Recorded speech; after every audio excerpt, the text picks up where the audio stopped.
Alright, so here's the problem.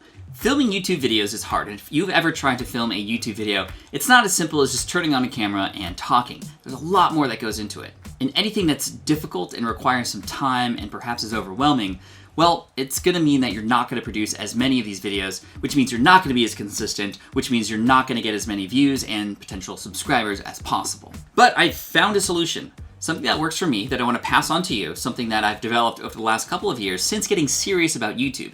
And I say that in particular because I've actually had a YouTube channel since 2009, but I wasn't really serious about it, but only when I started to get serious about it and try to hone in on a process and a system that allows me to create videos much faster, to allow people to be able to connect with these videos and watch for longer, well, my channel has grown quite a bit since. In fact, it was only a couple of years ago that I had about 60,000 subscribers, and today we are about to cross over 250,000 subscribers and growing every single day. And I have many of you to thank for that, and if you have yet to subscribe to the channel, I would invite you to do that right now, and make sure you hit that bell notification icon so that YouTube can let you know when these new videos appear. And also hit that thumbs up button too, so that the algorithm can share this with more people and hopefully help more people create better YouTube videos faster. So in this video, I'm going to give you a 6-step process right from the start to help you work your way through creating your next YouTube video so that it'll be easier for you and ultimately you can get more views and subscribers and remain consistent here on the platform too. Now I'm just going to preface this by saying a lot of this might sound a little counterintuitive, and again, this is a process that works for me and I know for several others because I've adopted a lot of people's strategies too. So yeah, you can take this for what it's worth. You can adopt it in your own specific way. You can change a few things around if you'd like, but this is what works for me, and I'm going to explain a little bit more deeply on each of these points why I choose to do those things in this particular order. So let's start with number 1. Step 1 is actually to create the title of the video first. Now, I originally started out as a blogger and a writer, and in fact, we used to write our articles or write our books first and come up with the titles later. So it's a little counterintuitive for me and maybe for you to start with the title, but that's so important here on YouTube because guess what people read first before they watch any single moment of any video that you've published here on YouTube?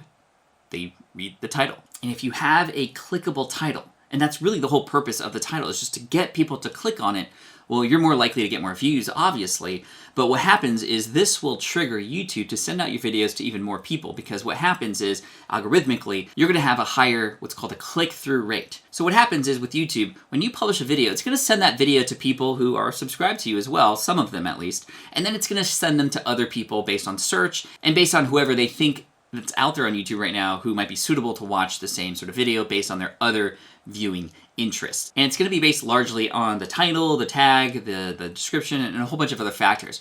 One of those factors that is key to proving to YouTube that this is a video that they should share with more people is the click-through rate. So the amount of people that they send that video to out there in the YouTube world and the percentage of people who see that and then click on it, that's your click-through rate. So you have your impressions, and then you have your click-through rate. The higher that click-through rate, the more signal for YouTube to share this with even more people, because ultimately that gets more people to watch more videos, stay on the platform longer, and everything great happens after that. The title of your video is so key. In fact, one thing that I've done having a channel for a while that I wasn't really serious about was I went back into the past in my archive and I updated older YouTube video titles, and just doing that alone, before even talking about the thumbnails, which we'll talk about in just a second, I saw a bump and a huge increase in viewership among several of those videos whose titles I updated too. So there might be an opportunity for you to go back into your past here on YouTube. If you have any older videos, hey, maybe we can optimize those videos for brand new people who happen to stumble upon them as far as impressions. Now, another cool thing happens when you nail a title. It also helps influence a lot of the other decisions about the video itself, from the thumbnail to the content and the hook that keeps people watching later. It also helps you determine, well, what's the content going to be about specifically, and what would actually keep people's interest from that title and through the video. And then finally, something really cool happens. When you nail a title, you can get excited about a video. And guess what happens when you're excited about creating a video? People are going to be excited to watch that video that you were excited to talk about because you're excited and everybody's excited. When everybody's excited, people will watch longer, and then YouTube gets excited and shares it with more excited people. Breathe, Pat. Okay, got this. Sorry, I got excited there. So yes, when you can get excited about the title and the video that you're going to create that supports that title, the more likely it is your viewers are going to get excited about it too. So what would make a title exciting to click on? It could be something related to, well, what's the ultimate outcome going to be from the situation, which is oftentimes what we see on Mr. Beast's channel, for example. Perhaps something that drives a little bit of curiosity. For example, MKBHD's titles, which often share the exact thing that he's reviewing, but also a little bit of extra that makes you go, what does that actually mean? I need to click through. It also depends where people are coming from. If you don't have a large subscriber base and you want to pay attention more to search volume, well, what you can do is really tie in those keywords that you know people are looking for answers for. For example, if people are looking up, well, what's the best live streaming software for Mac? Well, here's a video sharing you an example of a really great title that actually picked up a lot of steam because, hey, I shared this is the best live streaming software for Mac. Well, what is it? I need to find out. Let me click through and see what happens. Step number 2, we need a really great, eye-catching, click-inducing thumbnail. Thumbnails are just as important, if not even more important, many people will argue, than the title itself. It's the biggest visual and the thing that people see in addition to the title before they watch the video. And if the thumbnail is done just right, it can almost be a curiosity-driven click because people want to know more based on the story that the thumbnail is, the glitch in the matrix that the thumbnail is sharing. And that's one of the keys to creating a great thumbnail. What's the story that the thumbnail is telling you? Another way to approach a thumbnail is to have people look at it and go, well, what is that exactly? I need to click to find out. Other ways that a thumbnail can be produced is to show the exact thing that a person is searching about so they can see, well, that's what I'm looking for. I'm going to click on that because that seems to be the best image to represent that. Thumbnails can also include text. And if you do happen to include text, don't necessarily have it, and I actually wouldn't recommend having it match the same text as the title. In fact, that's almost a waste of space. You can utilize any space you have on a thumbnail to add additional text that can help support the message of the title and the video itself. For example, the title of this video that you're watching right now has to do with making better videos and being faster at producing them, but ultimately I have the benefit on the thumbnail, if you remember, if you saw it, it says more views, more subscribers, which is ultimately the benefit that you want when you are consistent in creating videos like this. One thing that I recommend you do is whenever you design a thumbnail, design more than one. And actually ask your audience, if you have one already, which one actually is the one they would click on more. A good friend of mine, Sean Cannell, over at Video Influencers and Think Media, does this quite often. Here's a tweet, for example, asking his audience directly which thumbnail makes the most sense. And yes, you're going to get a wide array of answers. However, you're going to get some patterns, and some of them are going to be very obvious to you so that you can just use that information in the thumbnails that you choose to put up. I'd also recommend, for the kinds of videos that you're creating, I would do some searches on YouTube first to see what other videos pop up. And then whatever thumbnails you happen to create, I would take that in Photoshop or Canva or some other tool that you have access to and actually overlay it on top of the search results so that you can see how your thumbnail compares to the other thumbnails that exist for similar keywords that you're targeting to. You'll be able to see very quickly which ones stand out and which ones don't. For example, take this screenshot here, where if you look up new business ideas, you're going to find a video of mine that is in contrast to the other videos that show up on the search here. I purposefully chose a different color, and I did not put my face on this, although I often do in my thumbnails, because I wanted to create something different than what other people were finding out there. So I created this thumbnail with a bunch of open doors related to these opportunities that were coming out as a result of the pandemic, and this video, although it was filmed about a month ago, has now over 100,000 views, and the thumbnail and the title together definitely have a lot to do with this. Better thumbnails equals higher click-through rates, which means more impressions, more views, potentially more subscribers, and better results for you too. So we started with the title, then we created the thumbnail. I haven't even filmed the video yet. In fact, this is now when I start planning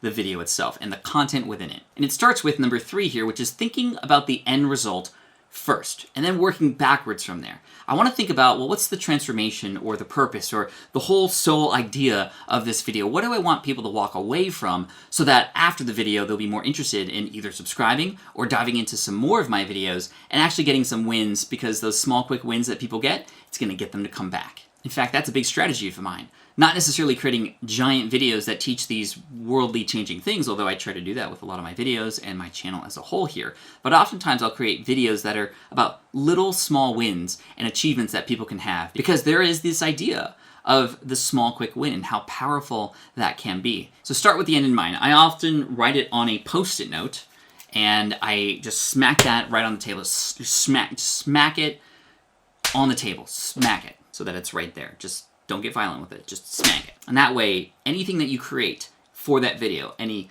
content, any steps, any case studies, any images, any stories that you tell, all support that transformation. This is how you get rid of a lot of the fluff in your videos as well. Because oftentimes YouTube creators will go off the rails and talk about something completely different that has nothing to do with the video. And it's okay to do that every once in a while, especially if it's your own personality and you tend to do that every once in a while, sort of like what I do. But as long as you can get back on track fairly quickly, then that's good. So this takes us to number 4, which is the content within. So again, we started with the title, the thumbnail is next. And number 3 was, well, what's the end result? What's the transformation that we want to offer our people? What do we want them to walk away with? And then number 4 comes the content, the stuff within, the stuff that actually helps people get from the beginning of the video through the end and to that result. Just like in this video, the 6 steps that I'm sharing with you to go from not so good, not so productive with YouTube to better understanding the process by which you can create videos faster and have better results from them. Perhaps stories that you want to tell, examples of your own or other people that support this thing that you're making or the case that you're stating, right? You reverse engineer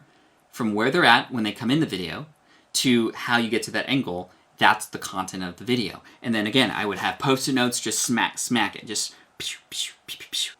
Smack those post-it notes on the table. And that allows you to do one of my favorite things to do when it comes to creating content, which is brain dump all those ideas out and then be able to organize them, to cluster them so that they're a little bit easier to work with. In fact, I have a video that I'm going to share up here in the information card that goes over how I plan anything, and it relates to using post-it notes that allow me to then move things around, create little clusters, which then become the chapters of my books, for example, or the modules and lessons of my courses, or the different places that I want to go to on vacation. Like, I literally use this for anything. I think I should eventually get 3M as a sponsor. Don't you think I should? There's nobody else in this office. I don't know why I look this way. Saying, hey, you over there. So that's number 4. Number 5. Then I reverse to the beginning of the video to discover what's the perfect hook that I could create. How might I draw people in at the beginning of this video? Just like you remember at the beginning of this video. Let's replay that hook that I did at the beginning of this video for you, because you probably wouldn't have stuck around so long if you're at this point in the video if I didn't create a good enough hook. So let's rewatch that right now. Alright, so here's the problem. Filming YouTube videos is hard, and if you've ever tried to film a YouTube video, it's not as simple as just turning on a camera and talking. There's a lot more that goes into it. And anything that's difficult and requires some time and perhaps is overwhelming, well, it's going to mean that you're not going to produce as many of these videos, which means you're not going to be as consistent, which means you're not going to get as many views and potential subscribers as possible. But I found a solution. So you see what I did there? I talked about the problem specifically, and hopefully it relates to a problem that you have. And then the goal of this video and the way that we were going to get through it so that you can have the benefit at the end, which is to better and more easily be able to produce YouTube videos to get more views and more subscribers.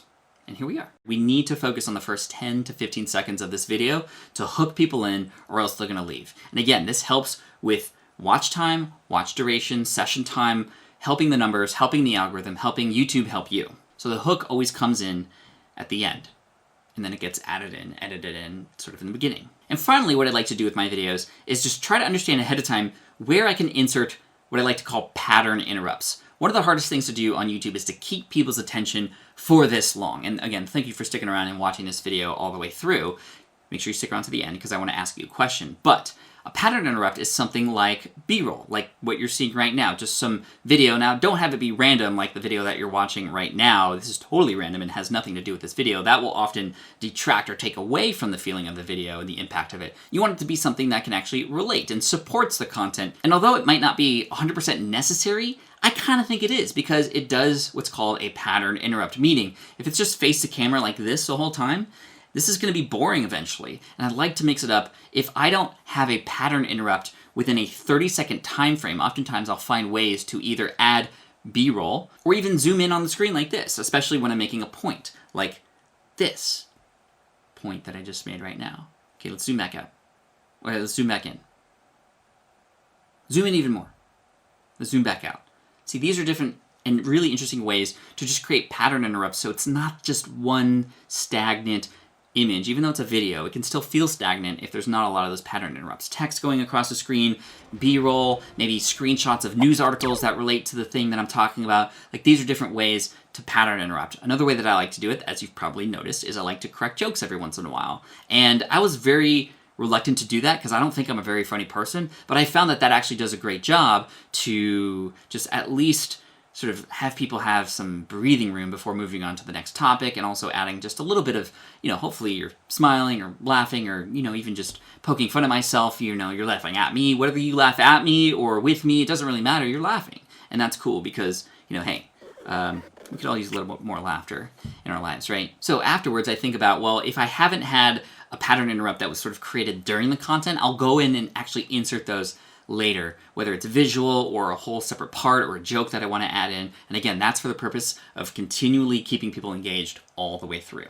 And you've been engaged all the way through so far too. And I want to thank you so much for watching this video. Those are the 6 things that you can do the next time you produce a YouTube video. I want you to try going through that process. Again, number 1, starting with the title. Number 2, thinking about the thumbnail, even designing one or a few to get people excited about what is on the other end of that click. Number 3, focusing on the end first. So what is the whole purpose of this video? What's the transformation? What's the takeaway of this video? This also helps you create the content, of course, because then you sort of reverse engineer from the end to the content, and then the hook, the very important piece, if not the most important part of your video, because that'll hook people in all the way through. And then finally adding pattern interrupts on top of that. And that's my process for creating videos like this one that you're seeing right now, to make them the most engaging, the most informative, and hopefully the most educational and entertaining at the same time. And it allows me to produce this in such a shorter period of time. And when you can combine this is sort of next level, with an editor that you might have. I have an editor myself that will take this video. Literally, it took me 20 minutes to plan and 20 minutes to create, less than an hour. It's in my editor's hands now. It'll be maybe a day or 2 before I get it back. Maybe a couple revisions here and there. I might add some more pattern interrupts if I feel it's getting a little stale during some of the middle pieces. And then boom, we get a final version, upload it to YouTube. You're watching it now, and here we are in real time, where I want to ask you one question before you go. What was the most important part of this video for you? We've talked about 6 different things. What's the most eye-opening or sort of different thing that you were surprised about that you're going to give a shot with the next time you create a YouTube video as well? So let me know in the chat below. Team Flynn, you're amazing. Thank you. Looking forward to reading those and responding to those. I also am looking forward to having you subscribe to the channel if you haven't already, hitting that like button too, because that really helps out with the algorithm. And finally, just hit that bell notification icon when you subscribe as well, so you can get notified next time videos come through. And also, just, hey, Team Flynn for the win, thank you so much. And when you have a chance to, if you're ready, click on this video right here. I think it's going to be the next one. Actually, in fact, I know it's the next one that you should watch because YouTube is telling me this is the one. This is selected for you from YouTube. So click on that, see if it's worth your time. Probably is if YouTube knows what they're doing. Anyway, thank you so much. I appreciate you. And as always, Team Flynn for the win.